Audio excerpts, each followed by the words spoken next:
right, it is time for our weekly Rants and Raves, and I'm going to start with Dan Kennedy. Well, I have a rant for Boston Globe sports columnist Dan Shaughnessy, who I find as entertaining as we all do, but nevertheless, I thought he had a column this week that was really out of line. David Ortiz is off to a terrific start this year after coming back from a pretty serious Achilles tendon injury. And Ortiz's name popped up on a list of steroid users 10 years ago once, so Shaughnessy decided that gave him entree to ask Ortiz if he was off to a good start because of steroids. Ortiz reacted in a predictably outraged Same way manner. he did to the bombers of the marathon. Yes, exactly. Exactly. And Shaughnessy wrote it up. I mean, this is just completely evidence-free. If I have a chance to interview Dan Shaughnessy, I will ask him if it's true that he was dropped by a spaceship from Mars. And if he denies it, I'll say, well, he denied it, but I'm going to go ahead and report this anyway.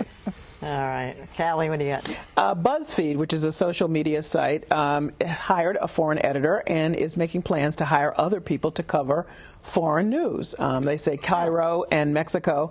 Now somebody could say, what's the big deal about that? Well, at a time when mainstream media is cutting back, that a social media site, which is really not known for serious kinds of journalism, has decided that, there is a global perspective on all the news that happens here and is investing in that, and hiring folks is really kind of a big deal.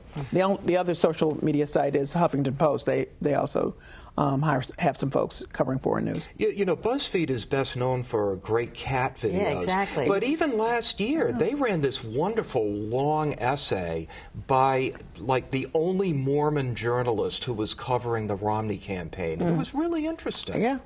Trying to break out. Nothing wrong with a good cat. Isn't it gossip? Yeah, I'm telling you, it's the last place you'd think would be investing in it. They also wooed Ben Smith away from Politico, and he was sort of their young rising star. So I think they're diversifying. Sarah, moving on to you. So to continue my rant about superficiality, I have issues with the amount of attention that Chris Christie, governor of New Jersey's lap band surgery, got this week. Brian Williams devoted a lot of attention to it on NBC. Time devoted attention to it. USA Today. It's not something that's not worthy of reporting, but the notion that lap band surgery equals a declaration of running for the presidency, I think, is wrong. And the other thing is, it feels to me like we often focus on the personal for presidential candidates. I know, no surprise to any of you, but, we often focus on the personal instead of, time that we could be spending talking about actual issues that may impact somebody else, whereas his lap band surgery is probably not going to impact most of us. That's all. I found it fascinating that he would go to that extreme. I mean, whether he's running for president or not. And then he shared it in a very kept it private, and then he shared it in a public way because he knew he would have to because he's lost 40 pounds already. So, it got a lot of attention, but it was one of the ones that whipped through the cycle pretty quickly. Yeah, it's a human story. It just, Interesting. And Brian Williams got it first. That's the only reason. That was a good deal for him. So, John?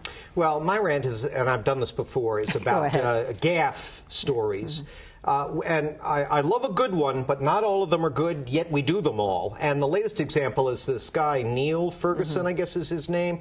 He's an economics professor at Harvard who I guess has made some enemies.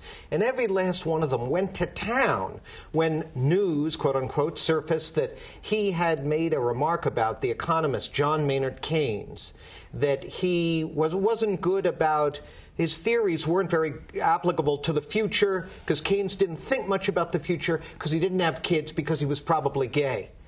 If you dozed off for a nap halfway through that, I think that's the appropriate response. But this became a big ruckus, and everybody's weighing in. Even Nate Silver, the ordinarily level-headed columnist for the New York Times, put out this grotesquely snarky tweet about how Ferguson's apology for it was hugely embarrassing, without explaining what was embarrassing about it. So score settling is great. I'm a Bostonian. I love it as much as anybody.